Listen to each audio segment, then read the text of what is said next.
Hello, dear viewer and listener, and welcome to Bergkamp Wonderland. We are an Arsenal podcast, but some would just consider us noise. With me tonight, it's the man, the myth, the legend. It's only Geoff Arsenal. All right, Geoff? Daniel, how are you, sir? I'm fat and I've got a face like a scrotum. You? You haven't changed. Yeah, well, I'm not so fat anymore, but I don't know about the face. We've had a few inquiries wondering where you had gone and had we sold you. You haven't been released on a free or anything, have you? No, certainly not, sir. I'll be here till the end, that's for sure. And a free transfer would only suit me at the moment. I think this December is going to be your 7th year anniversary of podcasting. I think it was December. Mine's November. 7 years, yeah? 7 years of waffle and nonsense. I'll be getting a gold watch soon, won't I? Well, I can sort you one out from eBay. I've got a job lot for £5. I reckon I could be Arsenal's number 9 at the moment. Oh, you wouldn't be going too far wrong. As long as you be careful who you're friends with, because you know the club won't approve of that. I could also be number 5 and number 1. Oh dear! Talking of number 1, it's only Mr. Fyfe, the man with the numbers and a very dodgy-looking moustache that, even though it's a photo, it's creeping me out because the eyes are moving and following me around the room. You right, Mr. Fyfe? I'm very. Actually, that is just me looking into the camera, and I've just been still for the last 5 minutes. I'm not actually on. It's not actually a photo. You haven't blinked for nearly an hour. It's all that wild coffee and nights out. Yeah. How are you doing, Daniel? Are you well? Oh, I'm very happy to have you and Geoff. This was a request from our very own our Welsh gobby chap to get you two on a pod with him. I was going to let all three of you get on with it, but I thought no, I need to be here to separate you because you'll be fighting like cats halfway through the show. Yeah, I think you're going to have to moderate Davies tonight. I can just see the mischief in his eyes. Look at him. Oh, he's not a happy chappy. Talking of the Welsh wonder, it's not my brother and he's not from another mother. It's only Jason Davis. Say hello, John. Shwmai boyo. How dare you, sir? Now? What? What did you say? Are you well? Oh, right. I thought you were saying something else in a language I don't understand. I am very well. I am enthralled you lot with what I had for my dinner while we were a little bit late. I had a tin of mushroom soup with a tin of tuna mixed in with it, microwave. Nom, nom, nom, people. That's the future. Slop. Or as Fyffey called it, Northern risotto. Are you in a good mood? That's what the listeners need to know, Jace. Hey, I'm podding with you, Fyfe and G. Okay, yeah. It doesn't get any better than this. This is like the high life. And when you start doing your tappy, banging the desk, hands are going on heads. I'm only going to tell you once. I love it. I love being the one that can tell you to shut up and mute you, and you only speak when spoken to, boy. I'll say a word. I might rail regret this next time I'm on the live show, people. Right then, Mr. Fyfey, tell us about your thoughts of the recent, maybe Victoria and definitely the Leicester games and where you see Arsenal at the moment. We are doing this without a script, people. Not that we have a script, but our running order is let's all just have a chat. Yeah, I think we're going backwards, we're going sideways, we're negative, we're insipid.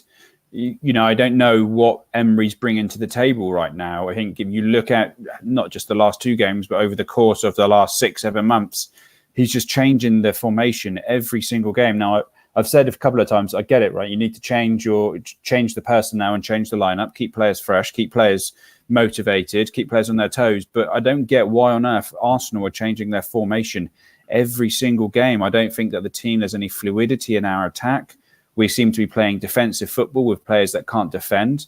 And we're not creating any kind of unity or any coherent form of play because the players simply don't know how to play with one another. We've got Mesut Ozil back into the squad and fine, give him a chance, but he's been out for so long. He's not linking up with the front two. We saw on the weekend at one point, Aubameyang was playing right wing back and Lacazette was playing left wing back at a time that we were trying to win the ball back. And then who's the front man to then hold that ball up?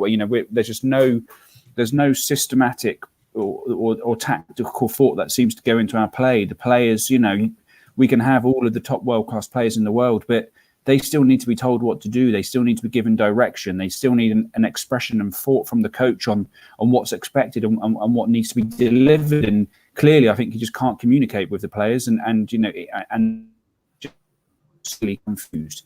We're still, it's laughable. Like, you look in the first 10 minutes against Leicester and we're still making these mistakes where we're trying to play it out from the back. And I get why we want to play it out from the back. It's a sophisticated European style of play, a slow build up that can lead to superior attacks. But we've not improved in it in over a year now. And you saw in the first 10 minutes, Leno needlessly playing it across the back to Chambers.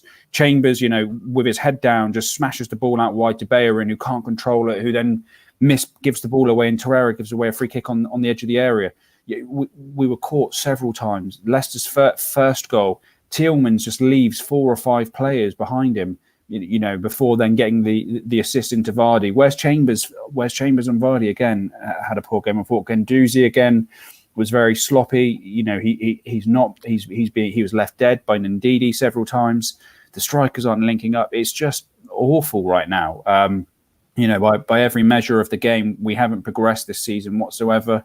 You look at it, we didn't have a single shot either on or off target after the 53rd minute. We're just completely bereft of ideas. We're lacking in confidence, and we're lacking any kind of style and play or rhythm. It's just dog shit. I think you made a very good point there about Lacazette and Aubameyang. Imagine if you try and transpose the Arsenal side of the Invincibles onto how we are playing now. That would be a little bit like seeing Ljungberg and Perez playing fullback and Patrick Vieira playing up front. That never happened. Stuff like that should never, ever happen, should it? No, you're right. It shouldn't. We were just going forward. We offered very little. I guess the first half we were slightly better. Aubameyang could have done better. Lacazette missed a bit of a sitter. I guess second half Aubameyang slightly unlucky that he's offside. But we're creating such little play. I think it was Match of the Day pulled out this one still of Kolasinac, and he's got Ozil running through 2 defenders in the middle. And clearly, the attacking in intensive ball would be to play it through to him, and instead, Kolasinac just stops and brings it back to one of the defenders. I think it was Holding. And why are we going backwards in this situation? The players don't seem to have any coherent link up in their attacking play, and I think it comes down to 2 things. I think we're tactically imbalanced a lot of the time. Whilst they seem to have scored a few goals together, I struggle to see any genuine, real quality link up between Aubameyang and Lacazette. They seem to want to take, each other's style and position in playing, and actually we've created several headaches where at times we've played Aubameyang left wing, we've played him right wing. It's just not linking, and the other reason for it is because we're just changing the tactics and the formation far too often, and players aren't able to link up. They don't know. There's no.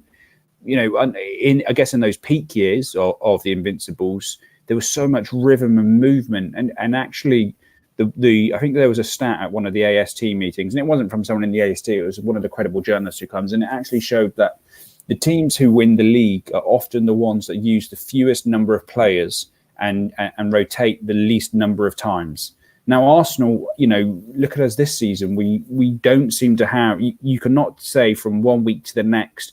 You can't tell me what the tactics are going to be in the next game, let alone the team. It's just, and so how are we going to build any style of football? It was awful, and even if we haven't got a good attacking style of play, fine, build on a solid unit of defence like we used to perhaps in some of George Graham's latter years. But even then, we don't have that. You saw Ndidi; he just completely ruined Guendouzi. He completely ruined Torreira. The back three, that I think that's the first time the 3 of them have started together this season, and they were shocking. Chambers was caught out several times. I think Luiz's distribution just completely left us in a mess. He made so many mistakes. It was just terrible to see. Leicester had 19 shots to our 8. They had 7 on target to our 1. If you said this 3 or 4 years, I guess Leicester won the league, but it's ridiculous as for Arsenal to be getting just easily pushed aside, and it's not even as if this result was a surprise, and that's how far we've dropped. If it was any regular, barometer of Arsenal over the last 2 decades or so, this would be an outlier. There's no way Arsenal would, you wouldn't expect them to go to Leicester and lose 2-0. And now we're just pushovers. Teams know how to hit us. And unfortunately, we're just, we're a shambles. I think we're 8 points off of the Champions League spots now. We're only 3 points above Everton in 15th. We're only 10 points off of Norwich at the bottom. And yet we're 17 points off of Liverpool on the top. After 12 games, Liverpool have double the number of points that we have. So, it's not even really unrealistic. You lose a couple of games and we could be bottom half. And that's genuinely where we are now. And there's no real signs that things are going to get better. You look at all of the off the field shambles that's happening right now. That's only going to add to the bonfire. It really is one massive shit show. Well put. Geoff, Fyffes brought up some important things there. A stat that I've made a tweet about a while ago. We had 1 shot on target v Leicester, 1 v Victoria, 4 v Wolves, 7 v Liverpool, which we scored 5, 6 v Palace, 5 v Victoria, 3 v Sheffield United, and 2 v Bournemouth. How do you see that is affecting the way that the fans are seeing the games? Because in the old George Graham days, we only needed one. I mean, we're looking back at the past again, but I think it's good for reference. We only need 1 shot on target. We'd win 1-0. Now we need to have. We had 7 shots on target against Liverpool, scored 5 goals, and still couldn't win. And your thoughts on the Leicester game, if you can? Well, my main problem is, especially when we was looking for a new manager, and obviously I didn't want Arsene Wenger to go for the obvious reasons that we've all spoke about in the past. The style of play, I was always worried about our style of play. Would it change, or would it carry on with the next manager? With regards to when Emery came in, had a great start. Football weren't too bad, but we was all expecting a good defence, and that just simply hasn't happened. And over the course of the time he's been there, I don't know how long he's been there now, 18 months. I mean, he should know his best team. I think he's got a decent squad of players there if he can get them playing, but he don't know his best team. He don't know his best formation. He don't even know his best captain. And what we hear, he doesn't even express himself enough for the players to carry out his instructions. So we're struggling really. And it's come to a point where the pressure every single game is being put on him more and more. The stats, I'm not, I watch the game of football. I try to just watch the game of football and not to worry too much about the stats. But them stats that you were speaking about there, Fyffey, what worries me is we are conceding too many shots on goal. Now, for a team that was completely that. I mean, Wenger used to go out and used to want to outscore teams, and at least we'd know from the start of the match that's what he was going to try to do, and at least we'd have some good offensive football. All right, people got a little bit sick of the tippy tappy, but fuck me, we're missing it now, mate, aren't we? Because we're really struggling. We seem to struggle to put 4 or 5 passes together. We're building out from the back when we've got paid players that are really not capable of doing it. It's okay, Pep doing it. He's got some of the best players in the world, and Liverpool doing it. They've got some of the best players in the world, and the way they've gelled all together. They all know as a team what they're doing, man for man. Arsenal don't. And they're all shit scared. All the players that are playing at the back, they're really not comfortable playing that way. And it's just like a thing that they're trying to just keep up with the Joneses, so to speak.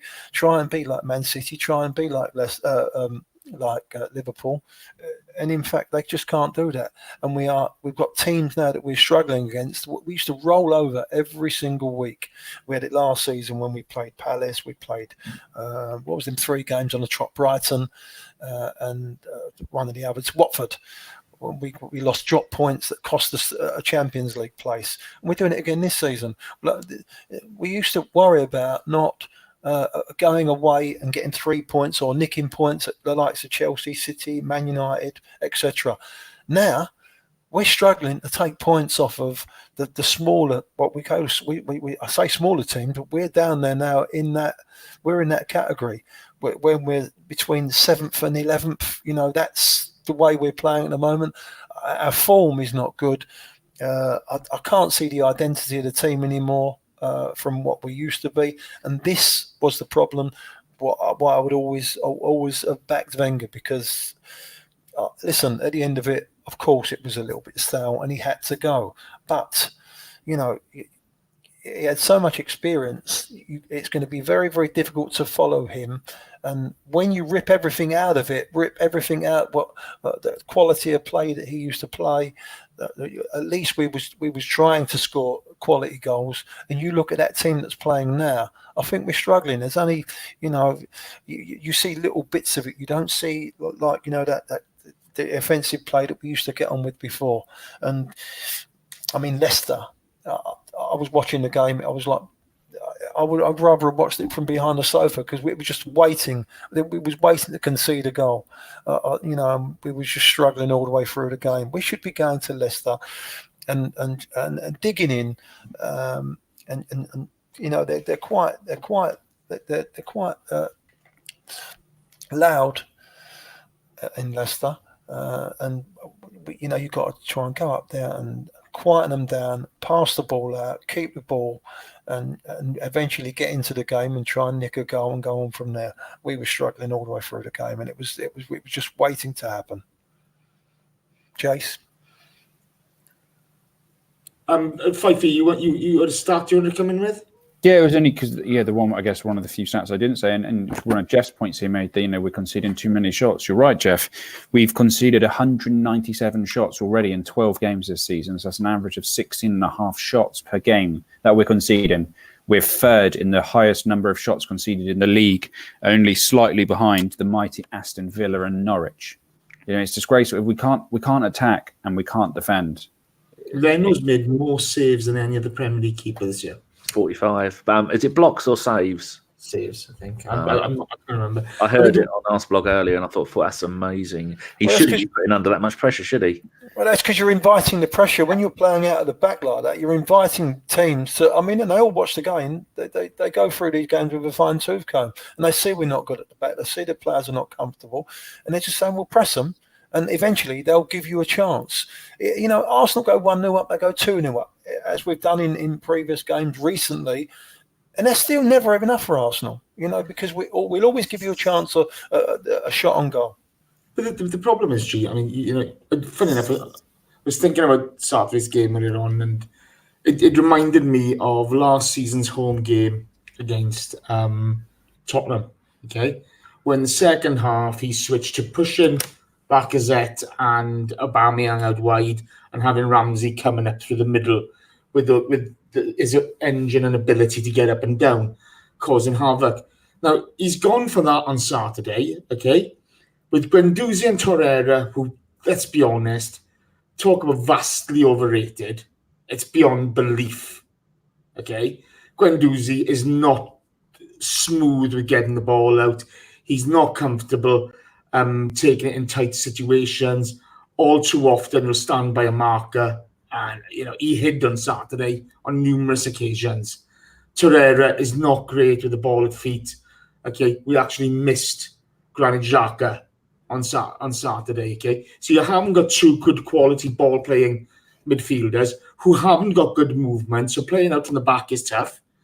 And then you've got a 10 whose better movement is on the horizontal instead of up and down the park. So he's going to try to replicate something from last season with players who don't have the skill set to do that. And, we've come a cropper. Holding is struggling to come back from injury. You've got a totally new back three. You've gone from Kolasinac on the left to... I like Kolasinac, but he ain't the greatest, is he? He just doesn't seem to have a clue about what he's doing. He's confusing himself. He's confusing the team and what we're putting out on the pitch. I've watched every game but 2 this season for the radio show and stuff like that, and he sucked the life out of us. There's no confidence with the players in him. He lost the dressing room last season, to be honest with you, and he's constantly looking for excuses. And you saw this last season with him.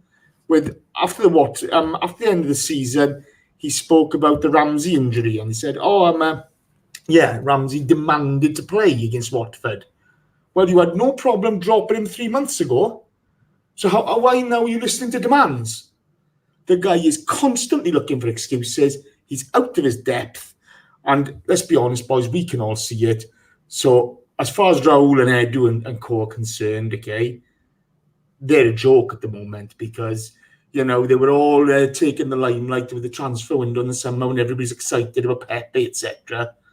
Now it's let's feed them through Ornstein and the press. It's what's happening at the moment is an utter disgrace. So what do you do though, boys? Jason, what would you do? Would you dump him there and his arse wouldn't hit the door. he'd be so quickly out that club, okay? I'm sorry, okay? I don't want a witch hunt against Unai Emery. I never wanted that. I didn't like it when it was happening to Arsene Wenger.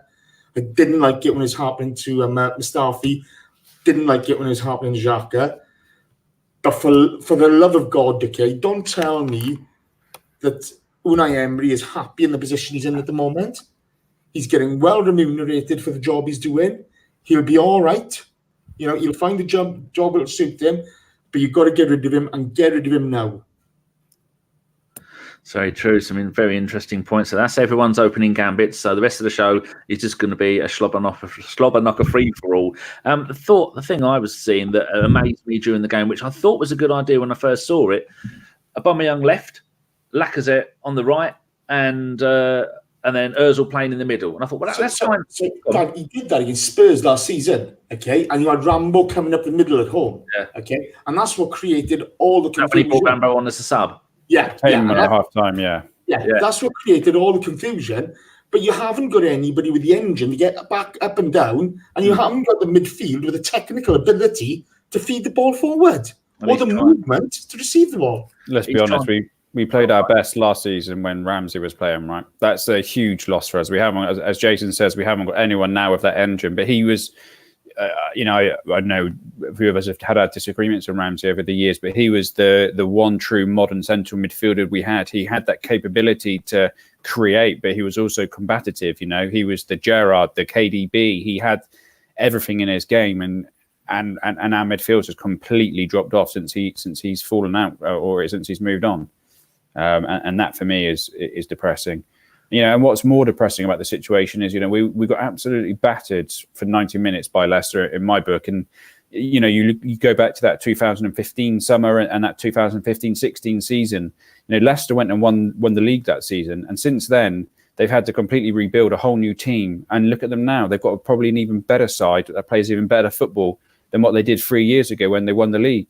And where have we gone from? We fell away that season. That was a one-horse race that we dropped out of. And we beat them away.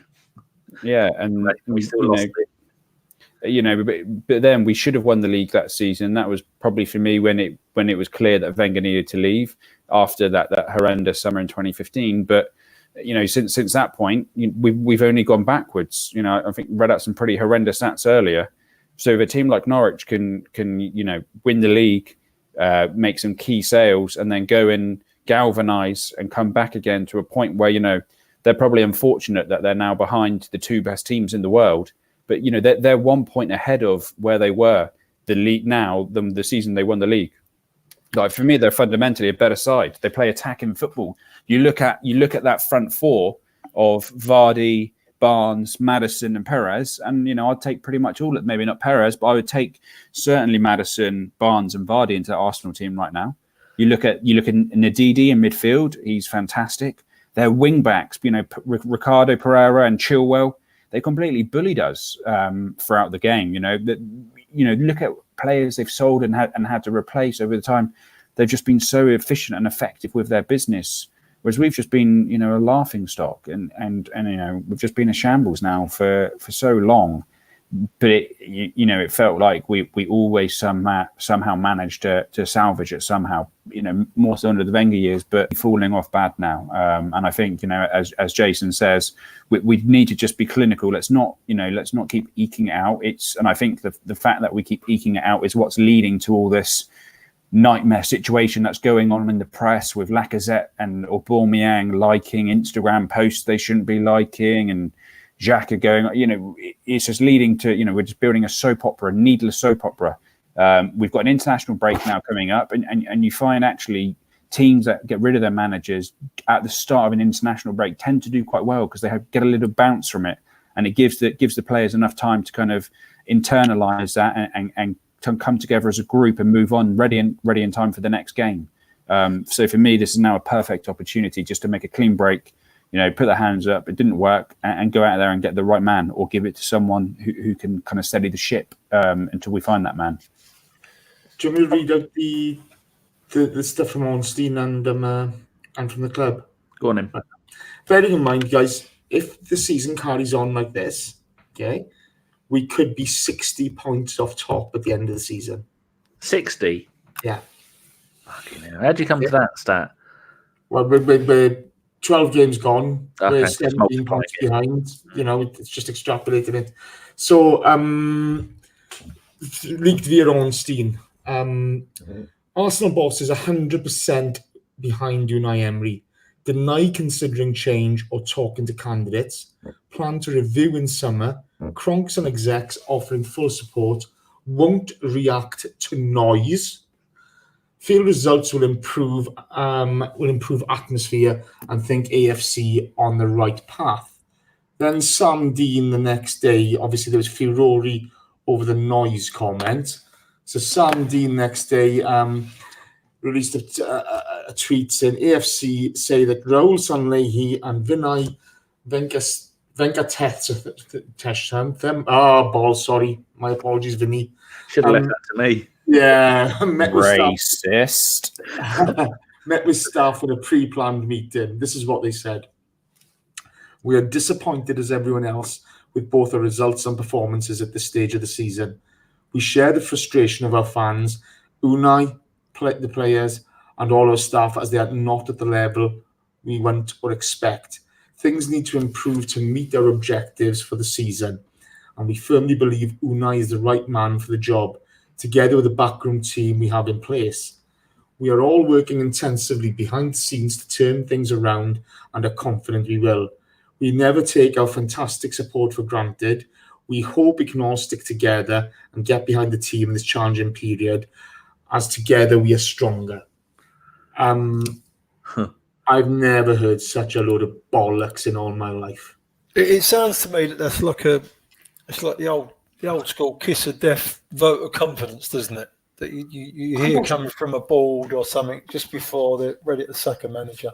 Oh no, he's all right. No, we believe in him. Blah blah blah. And then 3 or 4 weeks later on, you get a new manager that's put in charge.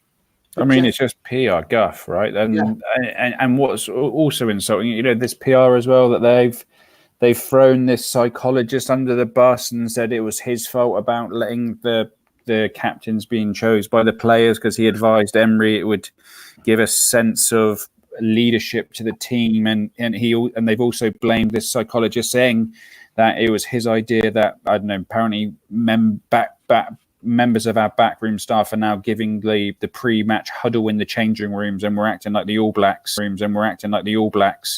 And it's like, it's crazy. It's literally one big soap opera right now. It's literally crazy. This is the thing. There's zero discipline in the club. Okay, and this throwing people under the bus. Last season, it was Rambo, it was Sven, it was Darren Burgess in the summer. Ozil, Mustafi. Yeah, we have Mustafi, Ozil. They're all there. Okay, let's be quite honest. Okay, we saw the puff piece. I can't remember the ladies. The female. Amy Lawrence. No. It was she's the blonde girl with Vinay and Raul. Okay, they released in the video one. Yeah. Oh, I saw that. People giving it, what an honest piece from them. It was the biggest load of PR bullshit I've ever seen in my life, okay? They said absolutely nothing. It's almost like they wrote the questions they wanted to be asked. Yeah, exactly, okay? That's all it was, we are communicating with the fans. Well, you're not. You've said nothing, okay? Now, in all fairness to Josh Cronk in the summer, he sat in a room, after the weekend business, and actually spoke to people, okay, honestly. But look at it, okay? There's zero accountability in the club, okay? There's zero discipline in the club. You see the nonsense going on at the moment. You see, they're allowing people to be thrown under the bus on a consistent basis, and people they're Teflon Terry there. Nothing's touching us. You know, at this moment in time, if we don't get Champions League this season, Raul Sunday, he can fuck off. He can get out the door because he's as culpable as anybody else. Because if you cannot see the mess we're in at the moment, it's there. Like you said earlier on, G, okay? You don't care about stats, you watch the game. It's obvious to see we are awful at the moment. There's zero confidence in the manager. There's zero confidence in his ideas. He's lost the dressing room. If you add into that every metric of measuring this team, every stat, we are awful. So everything's adding up to say we are in a shit show. What are we going to do about it? And the only thing that's making it a little bit better for us is that Manchester United and Tottenham are worse than us. It's incredible. But it's true. Can you imagine if they was above us? You know, and it's not going to take too long because they can't be. They're not. I'm sure. I can't imagine their form is going to be the same for the next, half a dozen games. And when was the last time we were 12 games into the season? We had a goal difference of -1. Although we've lost the same number of league games as Man City, their goal difference is +22. It's just absolutely unbelievable. And like Jace was saying, everybody is getting the finger pointed at them by Emery, but apart from himself, he's not going to look in the mirror and go, yeah, this time last week, I read a stat that we had used 7 different formations in 8 games. It's almost like Emery has heard that and gone, I'll show you. The last 2 games, 2 different formations, 9 different formations in 10 games now. And every single one, the shots on target are getting less and less. We're going to get to the point soon. We're going to have a game where we're getting no shots on target. Because that's the way it's going to head. Here's a question for you lads, okay? So you're in the summer, a £72 million winger, okay? You've got Mesut Ozil at number 10. You've brought in Dani Ceballos, who apparently is the next great midfielder, okay, from Real Madrid. You've got 2 of the finest strikers in Europe, and we can't string 2 passes together up top. Now, I'm fairly sure between the 4 of us, we have enough nous to set up a team to try to get something out of these guys. I think, as I said earlier, Jace, I don't necessarily think it's obviously the players aren't performing and we shouldn't give them an out. But there's a reason why, you've got top level managers like Jose Mourinho and others who are salivating at the opportunity of Arsenal. You look at it's an American term, you look at that roster, you look at that squad, and there's an unbelievable amount of talent. There's no way we should be sitting in 6, and we've only picked up 2 wins out of the last 10 games. You look at the squad we have, and that's entirely unacceptable. And the buck there sits with the manager, because as you say, we've got. We genuinely have incredible players, and it's like I said earlier, you can have the best players in the world, the most talented, most skillful, most world-class players, and sure, they'll play to an extent and they'll win most games, but when it comes down to the big games, they need discipline, they need focus, they need tactics, they need to be told what's expected of them, they need to know systems, how they have to play, because there's only so much good players can do until they come up against players who are just as good, or if not better drilled than them. And so many teams in the Premier League are such a competitive league now that we can't turn up at grounds where players have no idea what's expected and just kind of freestyle their way out of it, because we just don't have that. And we're just not drilled. We're not we're not coherent. We're not well versed, and it comes down to just, I think, pure confusion and chaos. The players don't know what's expected of them from Emery. I don't think he can communicate that to them. And that's not necessarily a jab at his English. I think it's more he's just a chaotic communicator. He just pulls points out of the air, which he thinks of, and then 2 weeks later he contradicts them. I think it was against the Wolves, after the Wolves game, he came out and said that tactically we played the game plan we wanted to, and then after Leicester he admitted that we didn't. It's just a shambles. A good manager will get more out of us. Sorry, Geoff. A good manager will get a lot more out of us. It's all about getting the balance right. You look at the Leicester team on paper. You look at the Leicester team and the Arsenal team, and if you'd think yourself, well, Arsenal got some top players there, and they should be winning this game. But if I mean the squad of players that the Arsenal have got, you have got some lovely players there. There are a lot of great individual footballers. They've got great technique, great technical ability, but unless you can get the balance right, you're not going to have a team, and that's what you're seeing at the moment. Unfortunately, you look at Leicester; they haven't got. Not all of them. I mean, you've got Jamie Vardy up top. You know, he's a grafter. He's gonna run you down, right? He knows he's not the best technically gifted footballer in the world, but he knows what he has got. He's got great pace, and he does not stop. He'll harass you, and he'll be up your arse all night long. And if you make a bricket, he's gonna put one away or create something, and that's exactly what happened. And that Leicester team, they're set up correctly. They've got the right balance. You've got a lot of players in there. The big lad at the back, I've never seen him play before. Sonoko or whatever his name, I can't remember his name. He was like a giant. Everything that come into that near post, he was just clearing it away. And they got a balanced team that was look much better than Arsenal. And that's why, you know, what you get with Brendan Rodgers, who a lot of people laughed at when he was being touted for the job, when you know they was looking for a replacement for Wenger. What he gives you is balance, and he'll put out a team, and he'll know every single player what their capabilities are and what their capabilities are not, right? And it will just set them up so they can play to their own capabilities, and as a team they will all work together. Arsenal don't look like a team at the moment. They look nowhere near like a team at the moment, and that's where the problem lies. You can have all them quality players that can do all the flash coffee house tricks and flicks here. I mean, Pepe, all right, it's very early.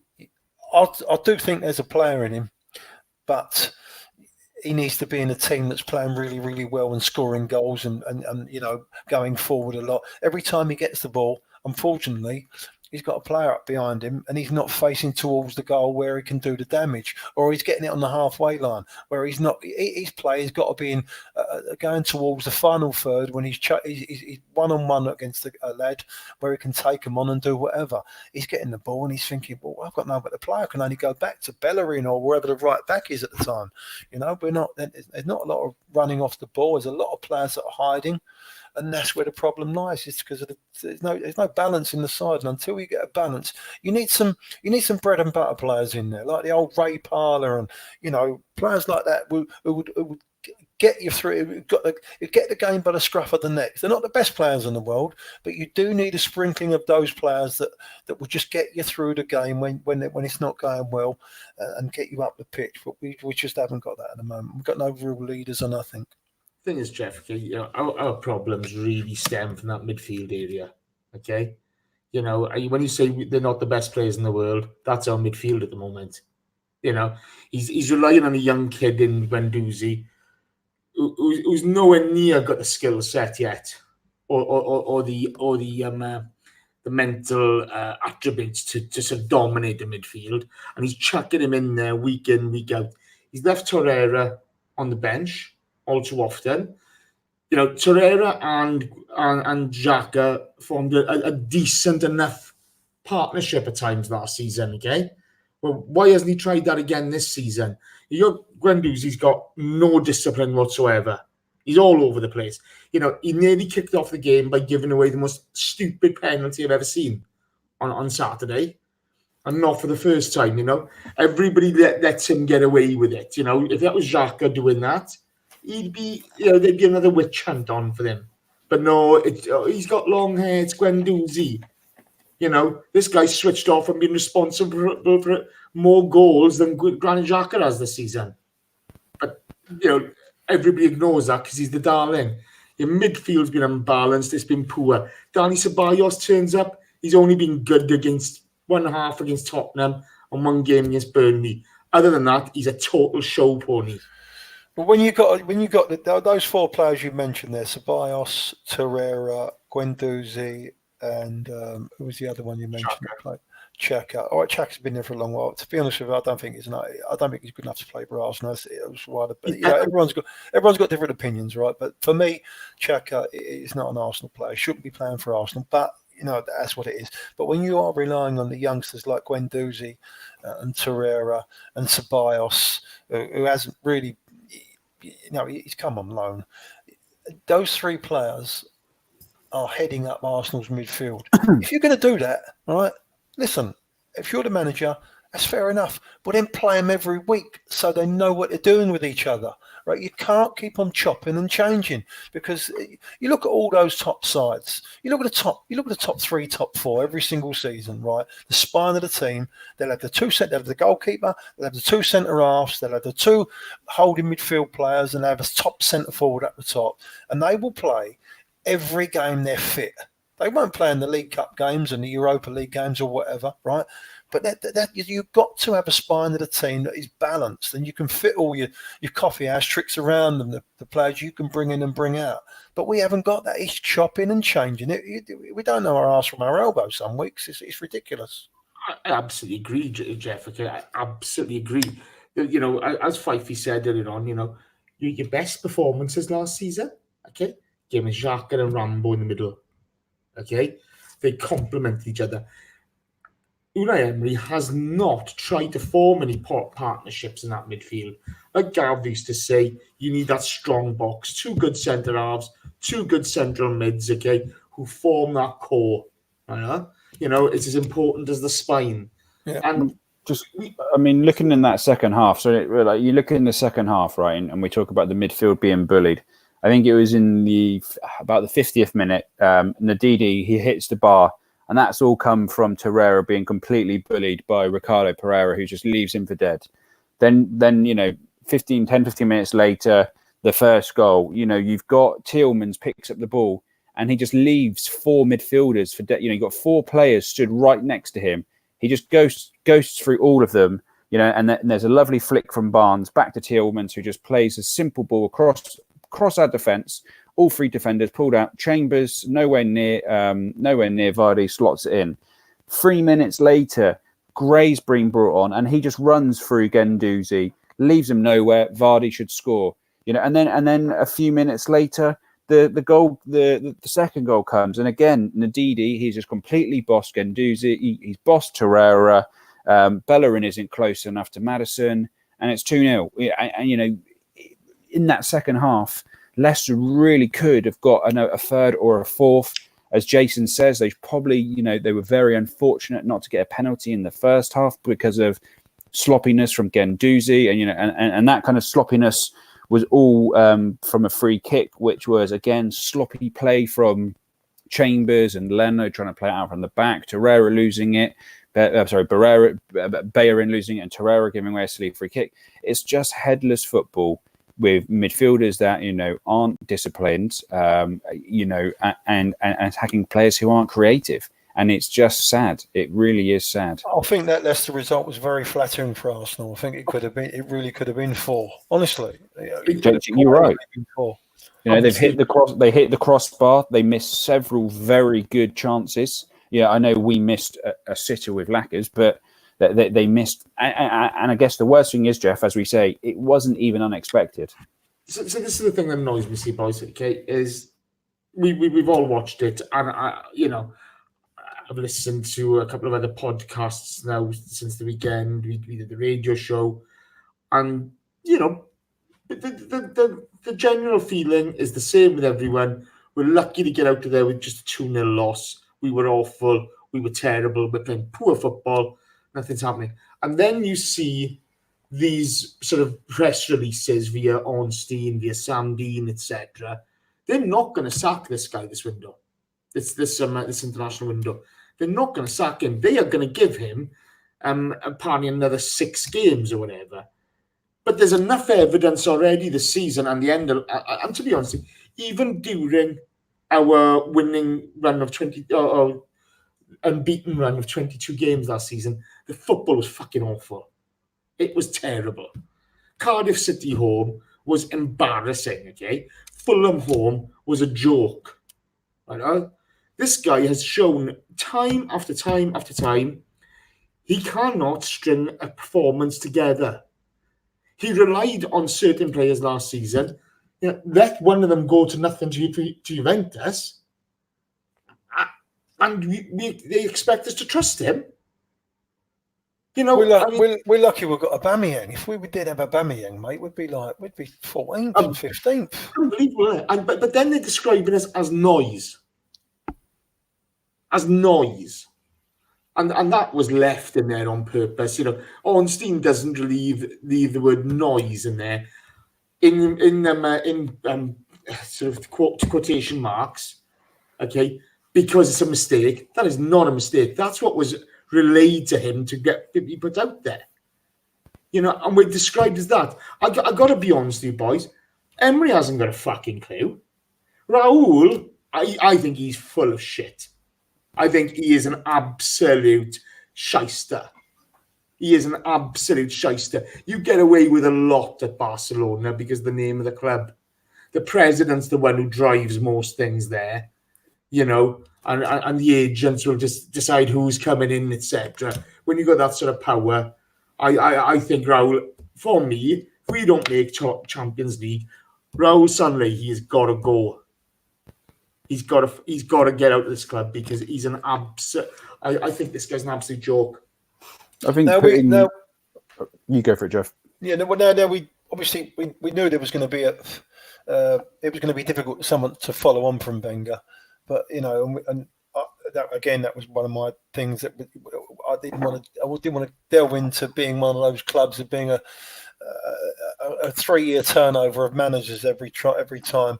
But it looks like that we're going that way now, and it's going to be difficult, isn't it? So if you drop him out now, but Geoff, let's be honest, okay? How many 20-year managers do you get in football? There's not many. No, of course I know that. You know, there's Dario Gradi, there's Fergie, there's Wenger, okay? Yeah. But the one thing for me is, you look at what's been put out on the pitch, and if a monkey like me can see what's going on here, then surely professionals in the game are looking at that. You know, you talk, you know, you listen to sort of good pros. I don't know what he's trying to do. I don't know what he's trying to say. Nobody understands him. Alan Smith releases something in the press. Oh, all the fanboys are having a go at Alan Smith, isn't it? Alan Smith, you know, Arsenal legend. Mm-hmm. Okay? You know, without Alan Smith, there goes your Anfield 89. Where's your 91 title? It's gone. Where's your Cup Winners' Cup title? It's gone. All that's all nicely forgotten because apparently he's stirring the shit. But what he's saying, you can see on the pitch. Yeah. Yeah. So, I think the writings on the wall. I mean, Arsenal fans were notoriously the most divided fan base over the last however many years, and probably one of the most toxic fan bases who can't agree on can't agree on anything. And yet, I think unanimously, the entire fan base want Emery out.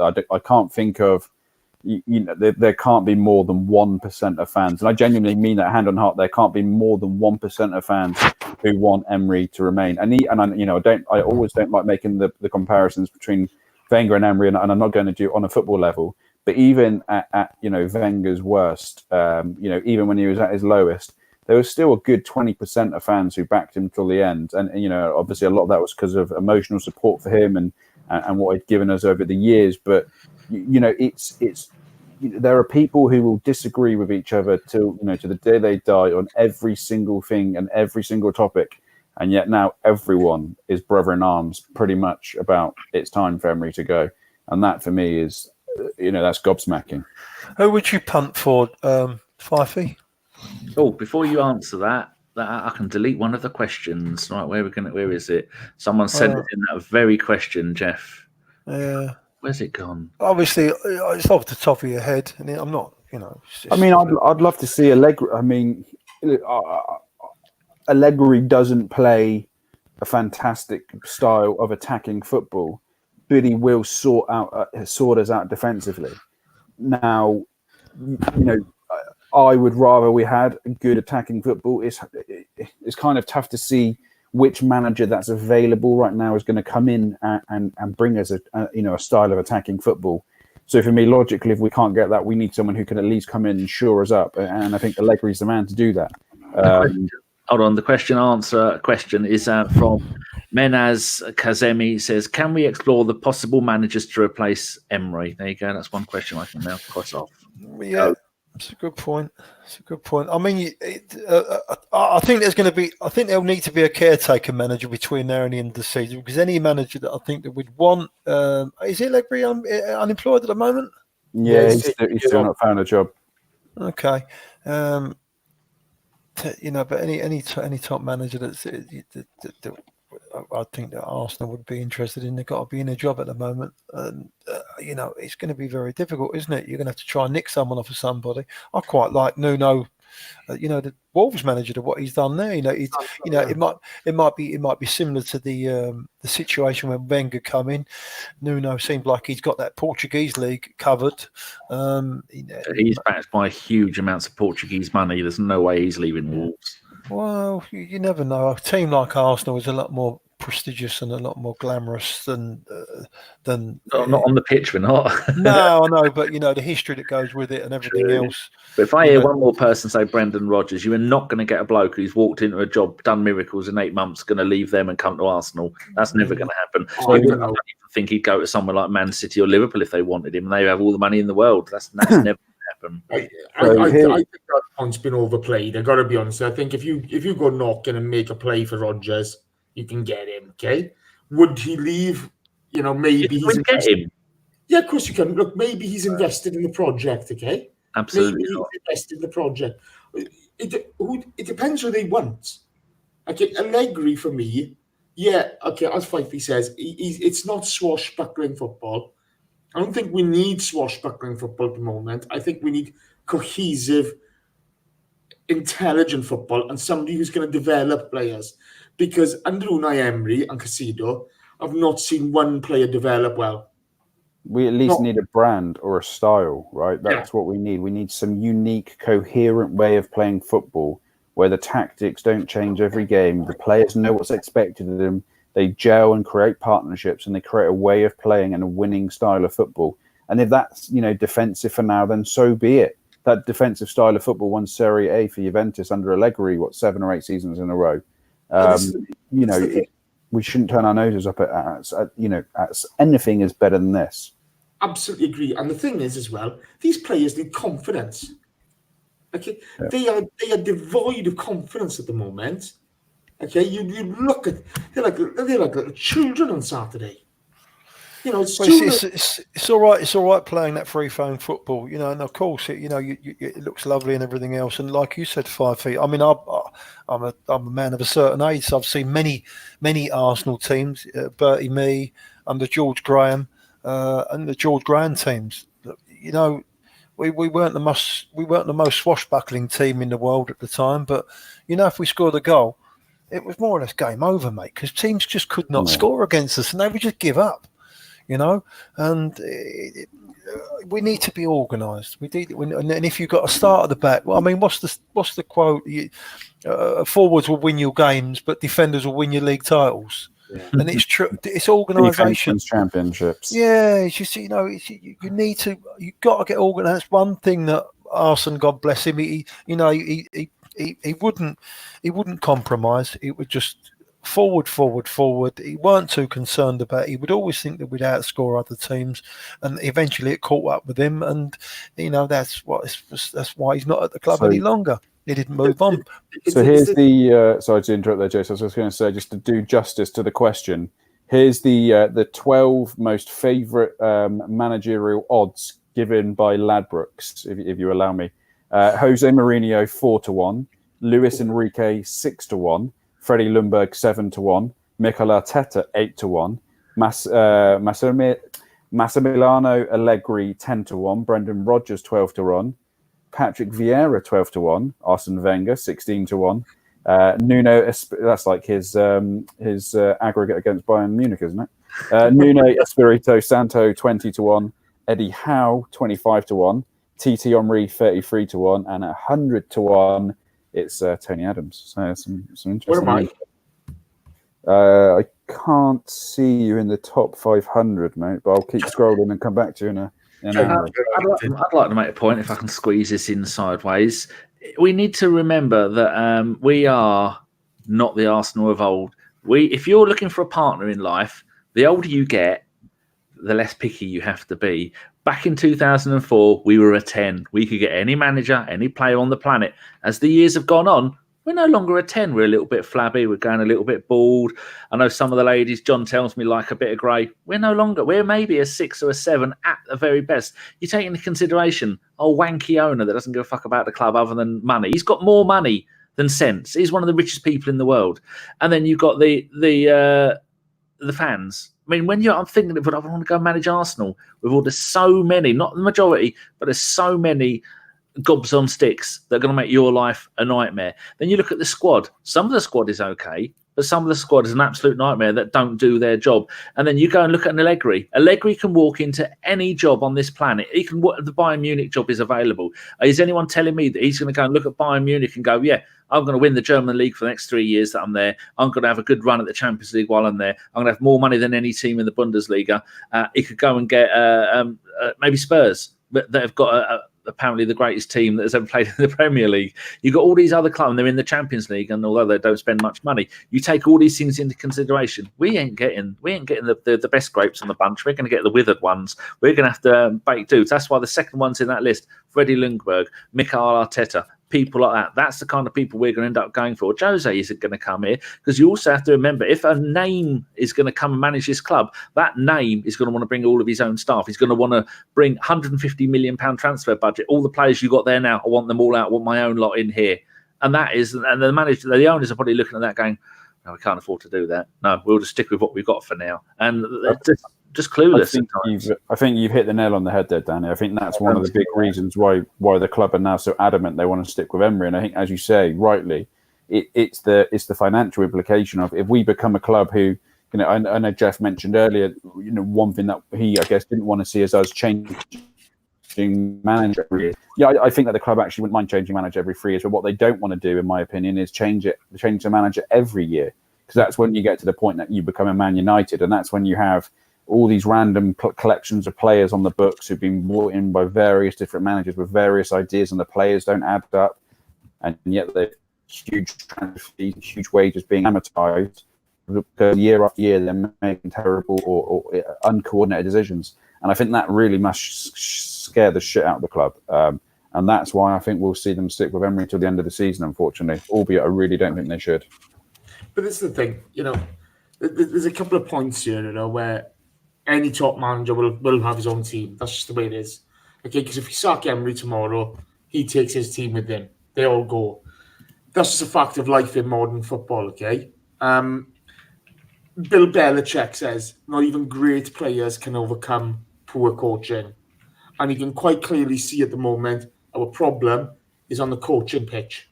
Okay? It's on the coaching paddock. That's where things are getting wrong. There was this video of Emery the other day. I can't remember, he's talking to, it's obviously talking about press or something. His exaggerated motions were just ludicrous. If that's his idea of good communication, we're screwed. So what's going to cost us more money? Missing out on Champions League or changing your manager now? Well, missing out on Champions League is going to cost you more money. Okay? That's a fact. Right? And the bottom line is, if you could get a Luis Enrique or an Allegri, they'd love the chance of some of the talent in this squad. There's a lot of talent here. It's up to the coach to get the most out of it. Geoff, I don't know what your thoughts are on that. Well, it's just so difficult. I'm a man that likes continuity. I think Arsenal are a club that would prefer. Sweeties, Geoff. Yeah. What are you eating? Yeah, let's have a look. What are they? Mini cheddars? Funny enough, right up your street, Dano. I took a leaf out of your book. Oh, you are my own heart. So I mean, that's the problem. Arsenal are a team that, in the past, we don't sack managers every 5 minutes. We just don't do that. But that was under a different hierarchy. This hierarchy now, I don't know how they're going to shape up. But I would love to say, let him see the season out and see how we go. But I'm not sure that anything is going to change. So we bring the next man in. We might bring an Arteta in who knows the club, understands he was there under Wenger. He understands the history of the club and the way we used to play, etc., etc. He's been under Pep, and we have got some quality players in the squad. I mean, he might just be able to have a little go with them. But personally, I do think any manager is going to need 3 years, at least 3 years, to really get them playing, get to know the players, get them playing. So, and I don't think we're in that position now, all across the leagues, where teams do get, because everyone wants instant success, and there's only one team that can win the league. There's only one team that can win the Champions League.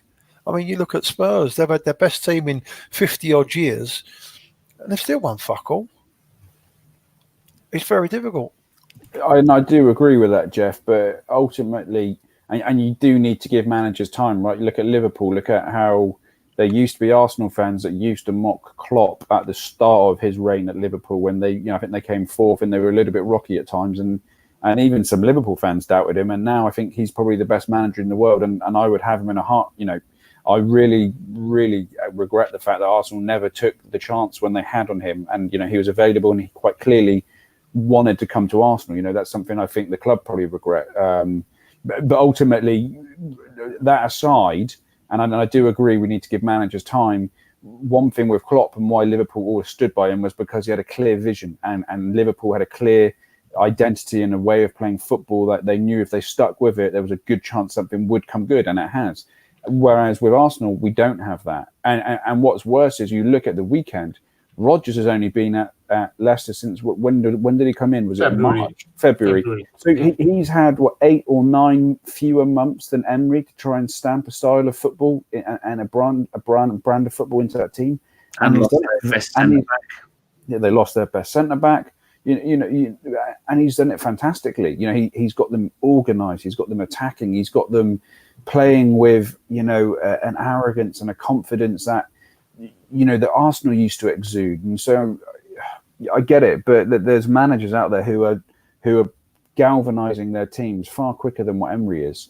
It's just, it almost feels like if we stick too long with him now, and I get it, years gone by, the old brass at Arsenal probably wouldn't have got rid of him now, but the stakes are a lot higher. If you didn't get in the Champions League in 93, 94, was there that big a difference in revenue between, 5th and 2nd? Probably not. Whereas now the difference between 4th and 5th is just huge. And I don't think, 3 years out of the Champions League is just going to push us down that pecking order even further for new players and for new managers. And it's kind of a down spiral. It's all right for someone like Manchester United to pop out every now and again of the Champions League, but you know what? They can sustain it at the moment, can't they? Their revenue is so huge that they can sustain it. Arsenal can't. A behemoth, yeah. They're a behemoth. They've got such huge revenues from Asia and through marketing and through organic revenue streams where we're almost falling into that trap now where we're relying on TV money. Obviously we have very good commercials, but we're falling, further and further behind the big boys in that sense. And how much of those commercials are going to suffer with the continuation of awful football, a leaderless club, a club with no discipline? You look at the Aubameyang thing with his social media. I don't give a monkey's about, didn't he? Yeah, look, I don't give a monkey's who he hangs around with. Okay, it's none of my business. I don't care. The liking silly tweets is out of order, and the club should take action on that and say, "Hey, you Lacazette in here, stop fucking about." That's out of order. But the club is rudderless at the moment. Well, I don't know what Raul and Unai are doing, but it's not good enough. It's not good enough. They've used scapegoats all too often. The manager's done the same. They need to start taking some responsibility, and they need to start sorting this out now, because there's no excuses for what's going on, and the club is going to suffer long term if it continues. Right, we've been going an hour. I agree with that, Jace. I think that's a good way to finish that segment. Geoff, if you can go to your Twitter DMs, I've sent you a list of all the questions. I've taken a few out of there. Like there's one from Josh Robinson was asking about Guendouzi. There's one from Davey Boyd asking about Chris, which we all know is Chris exit. But there's one about me eating mashed potatoes. So I've got rid of all of those ones because we need to move the show on a little bit. But so, have you seen them, Geoff? I have indeed, Daniel. We will. So over to you. So forget Josh Robinson. Is that what you're telling me about? Or yeah, because that's just about Guendouzi, isn't it? I mean, you can read it out if you want because it's a good question, but Jace already covered it. Okay, right. Okay, John Gunner 87. Considering Emery clearly wanted an attacking wide forward in the summer, what do you make of him regularly benching our record signing and also playing Lacazette wide right against Leicester when surely that suited Pepe more? To me, he seemed desperately lost. Jason? I couldn't agree more. I don't think.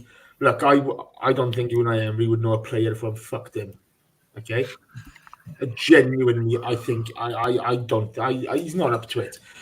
John came out with a stat on the live show a couple of weeks ago, where Unai Emery's output from wingers over his whole career is something like 10 goals. Okay, he's asked them to do different jobs, but when they're out in the wing, there's only 10 goals. So we've invested £72 million of money of our budget into a player who he doesn't know how to get the best of. And what's more worrying is that Raul has allowed this to happen. Now, I was quite excited by the Pepe signing. You know, I thought, that's ballsy, it's ambitious. Yeah, okay, maybe I'm wrong. But let's look at the output we've had from him so far. And I know it's early in his career. You know, it could kick off for him in December. It could kick off for him in January. But genuinely in the formations and the way he's being used at the moment, do you honestly see Nicolas Pepe, you know, actually taking off? I don't. It's a shambles. Fyffes? I think Pepe's been fairly dreadful since he joined, bar, you know, the odd half here or there. But again, I don't blame him for that whatsoever. You know, there's so many various factors, such as, you know, obviously it takes players time to bed into the league. For, you know, especially a kind of flair Corinthian style in foreign players. But ultimately, one of the reasons I think he hasn't played well is simply because he's not been given the framework to, you know, a framework for success. You know, as a winger, you need to be building up, you know, a coherent style of play with your wing back, with the centre midfield game. You know, he's always going to be on a loser. And, you know, you got to blame Emery for that, not Pepe, in my opinion, not yet. I do think Pepe, he's got a player in him, but I do think he's got a player in him if he's got players like Mesut Ozil around him, and that hasn't happened, is it? Okay, 1 second. Dan James for 15 million quid. I had one of them mini cheddar stuck in my throat. That's why I had to give them up, Geoff. They're worse than vaping. Are the club actively searching for a replacement for Unai Emery? Oh, we've covered this, haven't we? Okay, forget that one. Okay, Double D Ravioli. Are we in danger of another rebuilding of the team with the same situation with RVP and Fabregas, again with Ozil and Sanchez? And now we have Ozil, Lacazette, Aubameyang, but it's not working out. Why can't we take full benefits of having a good team? Fyffes. I mean, I think we've covered it to death, right? The reason that we have great players, you know, on paper, we have one of the best squads in Europe. You know, not necessarily the top, but certainly you look at that front four of Mesut, Pepe, Auber, and Lacazette, and most teams in the world would kill for that, and yet they, as you say, they barely ever play together. When they do, the formation changes, the system changes. Just the underlying framework isn't there for them to succeed. It's just awful, and the players have no idea what's expected of them. They have no idea of how to play together. There's no cohesion in the play. There's no teamwork. There's no unity. So you can put the best players in the world in there, but without the right manager and the right systems, you know, they're always going to fail. I think to add to that, mind you, as well, if you look back at that sort of post-2005 time, okay, you know, okay, RVP, well, he was an injured half most of his career with us, okay? Majority of his career is injured. He gives a season and a half. That's it. Okay. Eduardo, broken leg, ended his career with us. Okay. That cost us a league title because that boy was on fire. I've heard a lot of people talking about five-a-side teams, Arsenal five-a-side teams recently, and nobody mentions Eduardo. That's probably the best goal scorer, the best finisher I've ever seen with the club. You know, bar none. You can keep your Ian Wrights, you can keep your Thierry Henrys. Eduardo was something special. Diaby, injury, broken leg. Aaron Ramsey, broken leg. Jack Wilshere's injury problems. We got ravaged by not being protected by referees over that time. Now we're getting a bit of protection with VAR, etc. We're just being coached very, very poorly. You know, and that's the big problem. I don't think we need to rebuild. Just think we need to get a coach in who's going to allow Guendouzi, Pepe, Willock, all these guys to flourish. Get the right coach in. These players will flourish. There's a lot of talent there. As much as I've given Guendouzi a hard time over the last week, I think he's a fabulous player with a fabulous skill set. And I think he can succeed. But you need the right coach to allow that to happen. And we need positional discipline from the likes of Guendouzi and Touré and all them lot. That's a big thing for me. Marble Halls TV has asked, considering David Luiz is as bad as our other defenders, what exactly are we doing in recruitment terms? I mean, he looked like he was cheap at the time, David Luiz, but he can't really defend for toffee, can he, Jace? But Geoff, you know, with the midfield's not screening them at all. We've been allowing runners. How many shots on target have you allowed? 16 and a half per game? Over 170 odd over the 12 games. The setup is not right. You can have a pop at Holding. You can have a pop at Chambers. You can have a pop at Sokratis. You can have a pop at all these guys all you want. Your full backs are so high, they're not covering, and the midfielders are then not screening the two centre halves. It ain't rocket science. There's no point having a go. As we all know, I'm no fan of Sokratis, but you can't crucify him for his form this season because the coach is not setting us up to defend well. You defend as a team. You defend from the tip to the toes. That's how you defend. And we don't defend anywhere. So, we can have a go at David Luiz all you want. David Luiz can turn around and say, hey guys, I got Champions League medals. Who the hell are you? I'm coming to a club that hasn't defended well for 4 or 5 years. So stop it. We're looking for scapegoats when the root of the problem is the coach. Fyffey. David Luiz, you listening, sir? Yeah. So I was just watching a football guy. I mean, it's one of those you could almost get away with having him in Chelsea. And I know he's a bit of a luxury player, but at least they had a system or a framework around him where they could accommodate him. But we just can't at Arsenal. It's just Chuckle Brother stuff. You saw in the first half against Leicester, he runs with the ball out and he's got 2 defenders behind him and he just goes and sprays it and gives the ball away. And Vardy, he could have done better with the first touch, but ultimately he's put him through on goal. And he's just so nonchalant. I think against Tottenham, he was at fault for one of the Tottenham goals where he made 2 mistakes in the build-up to the goal. And he's just, there was a great player in him back in the day, but he's not there anymore. There's no organisation amongst any of that defence. I don't think any of them have been playing well for some time now. And what we desperately needed was someone who could come in and bring some unity and bring some, clear clarity, some experience and guidance and leadership to that defence. And he's kind of the opposite of what we needed. Fine, he was a good cheap buy in that sense, but he's not what we needed, and he's only added to our issues, to be honest. Do you mind if I come back in on that? Johnny Evans. I remember Johnny Evans' name being tarted about. And yeah, I'd have taken Johnny Evans all day long. I said it on the radio show. I stand by it. I don't think Johnny Evans looked fantastic on Saturday. I think if you put Johnny Evans in our defence, I think he looks like a clown the same as everybody else. Yeah, no, it's true. The Johnny Evans did look. Listen, he can defend. You know, he can defend. Yeah. David Luiz when he was purchased. I mean, you know, if they reckon that if something looks too good to be true, it generally is. And for that price, it did look a little bit too good to be true.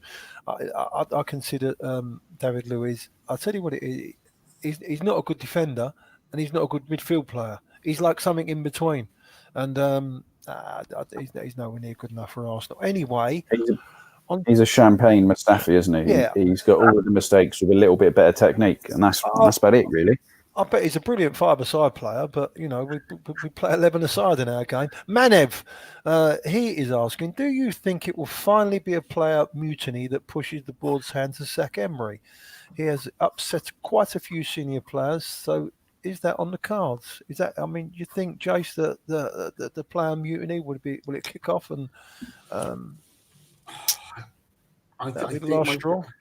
I think there's something bubbling underneath at the moment. I think if you're looking at Alexander Lacazette, for argument's sake, you know he's going to hit the bench soon because he's gonna try to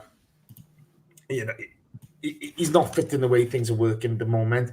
You can't drop Aubameyang, okay? This sort of thing will fester. It'll start to boil under the surface, you know, and it'll explode. And you know, if you've got Aubameyang, you know, if Lacazette's upset, Aubameyang will be upset.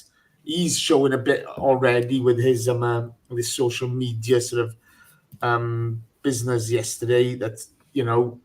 Hold up, there's a bit of the hot-head in me still. Okay, and to be fair, Aubameyang's been fantastic since he's come to the club.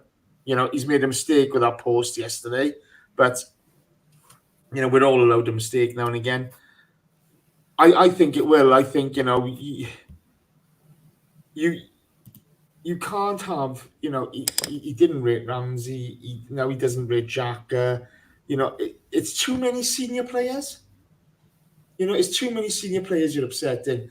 And who's going to be next? It's going to be Lacazette. You know, the Ozil business has been an absolute clown show. And it's going to be Lacazette or Aubameyang next. And then look out. Fyffes. It's a bit of a difficult one for me to know who now. You know, there could vary. It strikes me that you've got some players like Bellerin who are coming out in the press.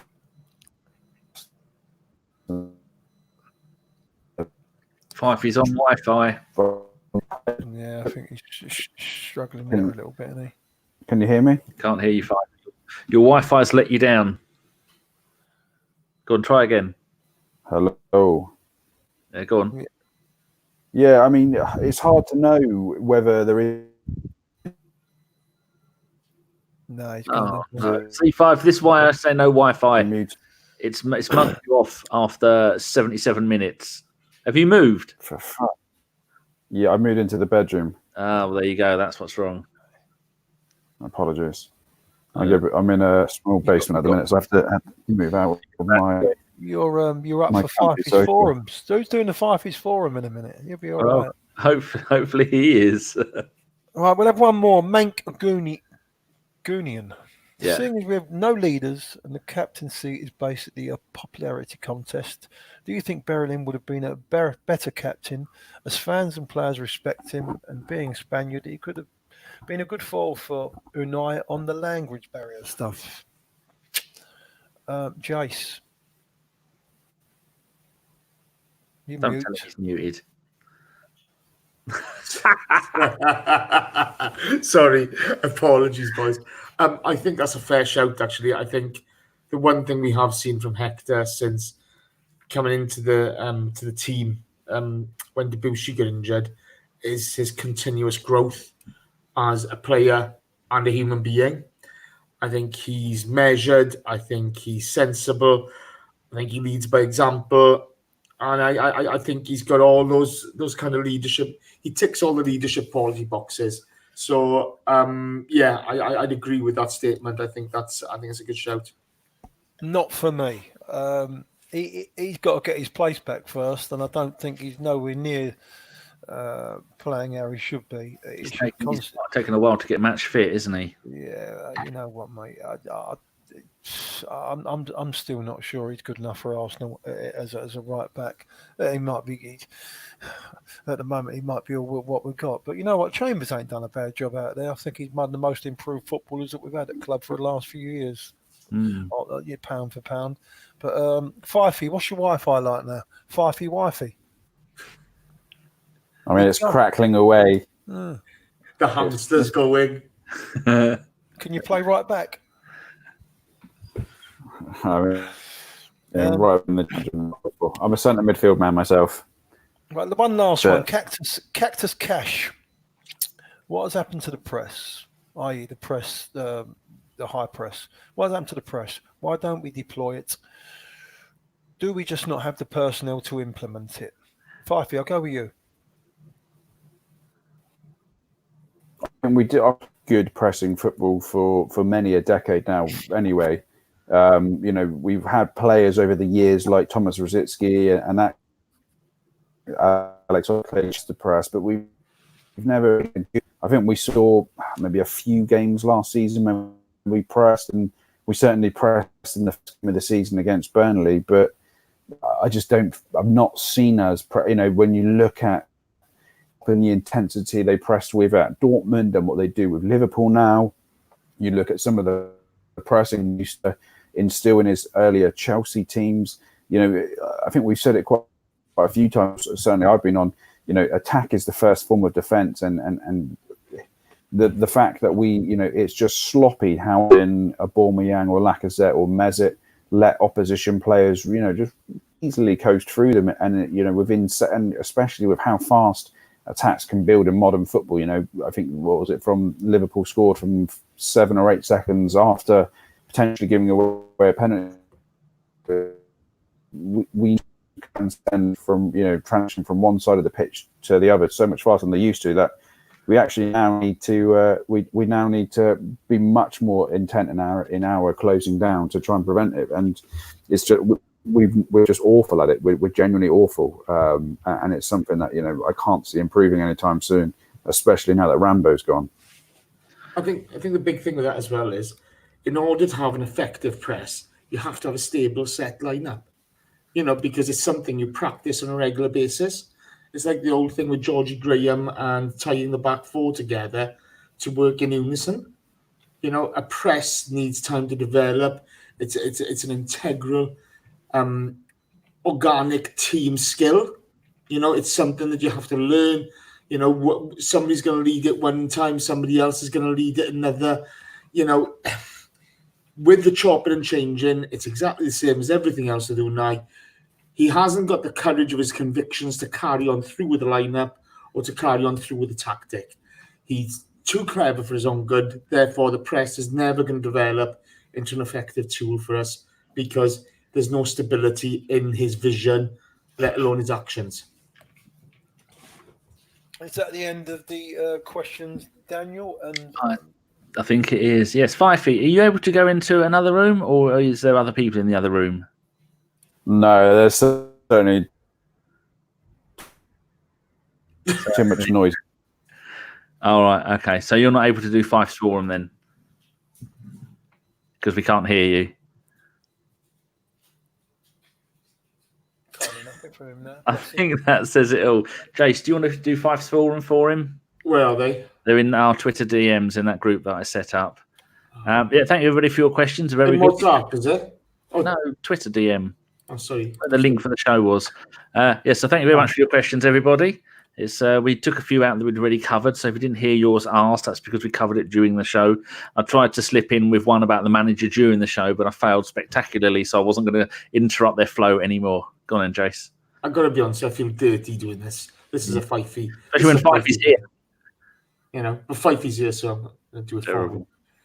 For Fyffes Forum question this week is, are you Emery out, Cronk out, or everyone out? I wrote that and it made me laugh. Martel Roberts says, Cronk out. Can't have a silent owner at 100% stake and giving the fans so little back. What he has done to fans alone should be reason enough. Fair enough. Marble Halls TV. I'm more Emery out than KSE out. KSE needs time to prove if the new structure they've endorsed can prosper. That's a good point. Our Carl. Well, I'm 100% Carpenter out. I'm 78% Fyffey out. You do that every morning on his trip to work, Carl. Well played.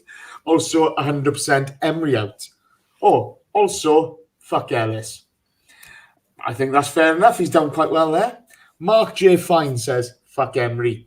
If anything, I'm consistent. I like that. Cactus Cash Rich says, Emery out. The first appointment after such a legendary manager was always going to be difficult. Shane Lynch says, at this stage, it's definitely Emery out before it gets to Cronk out. We'll have to see who arrives next season. We have no choice either way. And our Jace, he's a great bloke. He's Welsh. He's magnificent. Nonsense. He's superb. Emery out. The manager, obviously to blame for our current issues, no question. So, Geoff, your thoughts? It's difficult, isn't it, mate? You know me. I spoke about the continuity. I don't think there's anybody that's going to come in and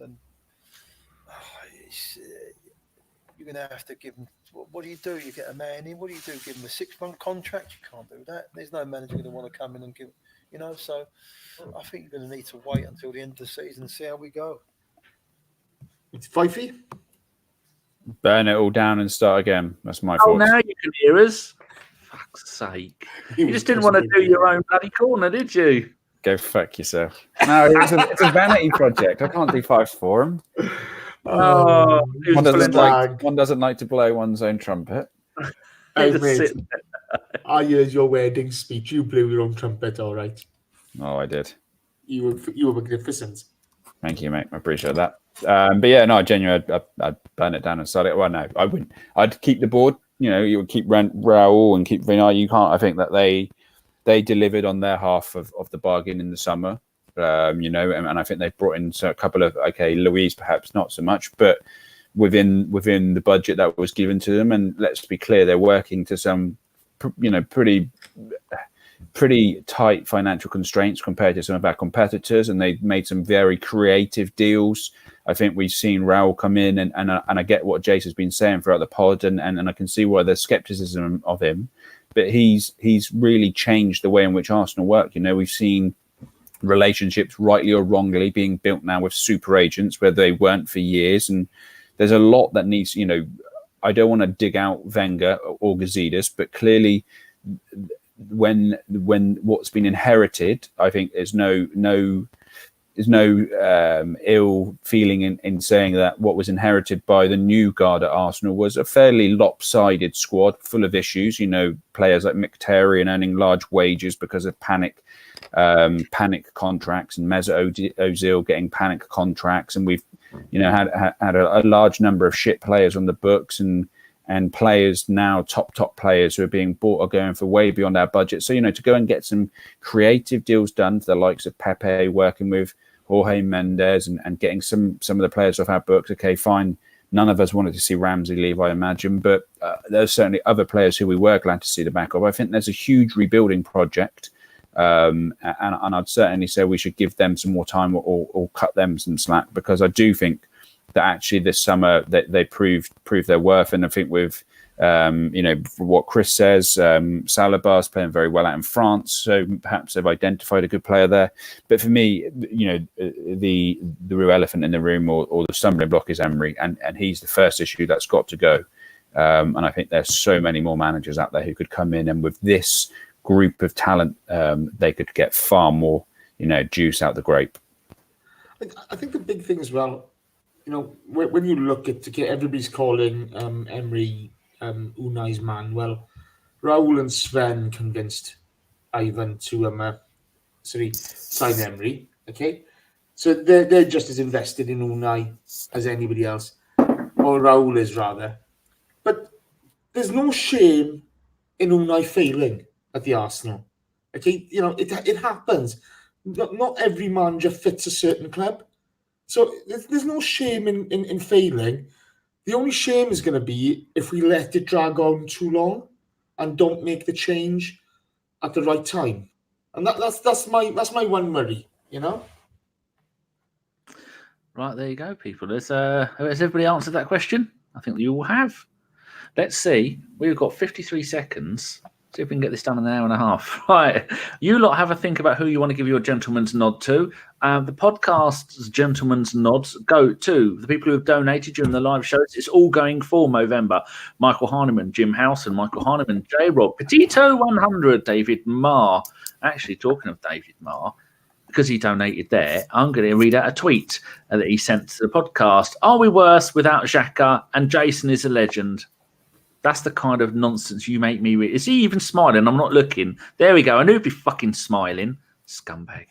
David Marr, Slevin A, Arian Hedari, Blair Slater, Jim Howson, Ryan Cost, The McManus, and Petito 100, who ended that with we miss a player like Mkhitaryan. My gentleman's nods are going to go to two ladies. One is a Gooner and one doesn't know what football is. The Gooner is our mate Sardia at the Goonerette. Her cat has gone missing. He's only 8 months old. No. He went missing on Saturday night during the fireworks. So if anybody sees a what's it? Is it a calico colour? All the multicolours all over in one. He's only a little young lad. Come back to Sardia. She misses you. And also, my friend in Australia, Nerfstein, Nerfenstein. If you're a fan of board games, she is the person to go and see. She has made us, Jace, a load of wonderful backgrounds for our Streamlabs that we're using now. If we ever decide to pay the £20 a month those kind people want for having the option where you can have your own background, she has done about 10 of them for us. Didn't even ask her. She's been playing around with it for herself because she's got her own YouTube channel, Skirly Gamer, and they're brilliant, Jace. I'll show them to you one day if we ever pay for it. People will go, they look amazing. All down to her. So thank you very much for that. Jace, do you have someone you would like to give a gentleman's nod to? Yeah, first of all, to your friend, thank you. That's superb. From all of us at ABW, our thoughts are with Dave Faber. Dave's not been very well recently, but he's on the mend, which is good news. So, Davey boy, the Goonerholic, take care of yourself. I'll try to get up and see you soon. Love you, bro. Oh, that's very nice. That says for every single person, whoever has, or whoever is, or whoever will be a part of ABW. Go on, Dave. Right, Mr. Geoff, I know you don't really have many followers, so it's probably going to be a bit of a struggle for you to find someone to say hello to. Do you want to make one up, or? I think we've just got my gentleman's nod can only go to the Goonerholic. Jason's already done it as well, but he's a great chap, and he's a great Arsenal fan and a great follow on Twitter. I wish you all the best, David. How about all your mates that you were moonlighting with a couple of weeks ago? How about them? You want to say they want to say a bit where they can hear you? No, you carry on, mate. Oh, I do like that pod. Mr. Fyfe, I bet you can hear us now. You get a chance to say hello to someone, can't you? Aren't you? Won't you? Will you? I will. Well, firstly, echo everyone's thoughts on Dave. He's an absolute legend, a wonderful man and a fantastic writer. And we hope, or I certainly hope he has a speedy recovery soon. My shout out is to a guy called Chris, who regularly I interact with. He quite often takes my season ticket when I can't go. His is at Chris_FTBL. He actually messaged me earlier saying that unfortunately him and his mate were scammed by someone called @tops_Charlie. That's TOPPS_Charlie. And both lost £50 each for no tickets from Norwich. So he's asking if anyone knows of any genuine tickets for Norwich for sale. Please let him know. So if you do have tickets for sale and you're not a scammer, please contact @Chris_FTBL. All lowercase, and I'm sure he'll appreciate that. Very good. Yeah, people watch out for scammers because there are lots of them because people are so desperate to get hold of tickets at times. So yeah, be really careful. Usually, if it's any of us that retweet stuff, like our Geoff quite often has good bargains on stuff, don't you, Geoff? With a free tour included. I do indeed. Yes, all the Arsenal home games. Good. I've just checked, and apparently we follow the @TopsCharlie off the official Bergkamp Wonderland account. So obviously we'll remove that right now. We certainly will. All I do on there, people, I just go on Twitter and I follow Gooners. That's all I do on there, and other podcasts. So I don't actually look at who you are. If you've got Arsenal in your name, picture, or bio, we'll follow you. Right then, gentlemen, that's really good. That's an hour and 34 minutes. All we've got to do now is remind people that we are doing Movember. It is Shredder. Josh, Ellis and me, we have raised £541 so far, but after Josh's work have done their magic, it'd be £795. They're all looking like a bunch of 20s degenerates on there. They often tweet the pictures of it. They're usually all in black and white, and they've all got moustaches. My one isn't able to do anything with it yet because it's hard having a face like a scrotum, so it's even harder to try and make some kind of sense out of a dodgy moustache. Hopefully I'm going to be able to put it off and no one will notice. So upcoming shows, there are none. There's been calls for a late night one, but I was thinking if we do the next ABW After Dark, we might just do it. So, because we're running out of things to talk about, we might just say, send in your questions, everything other than football. And then we will just spend an hour or so answering all your questions and having a laugh, doing it live, because we don't do the podcast live that often anymore. Right then, all it is over to me now is to close the show, as I've got written here. So thank you very much for joining us, Geoff. Very, very welcome. Thank you very much for having me. And thank you very much for the cheddars. They were lovely. Thanks for taunting me. Thank you very much, Mr. Fyfe, and not so much your dodgy internet. Good evening.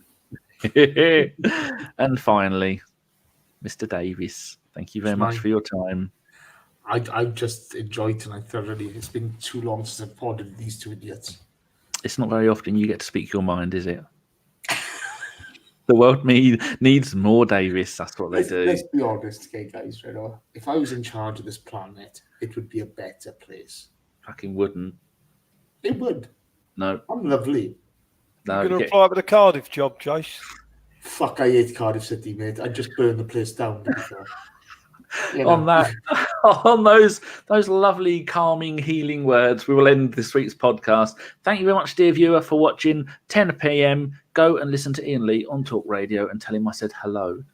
That's all I have to say. Good evening, as Mr. Fyfe said. That's it. We're going to close. Jace, turn this shit off. Listeners, get me in the voting for the Arsenal job. I'll buy the players you want. Honest. I promise you success.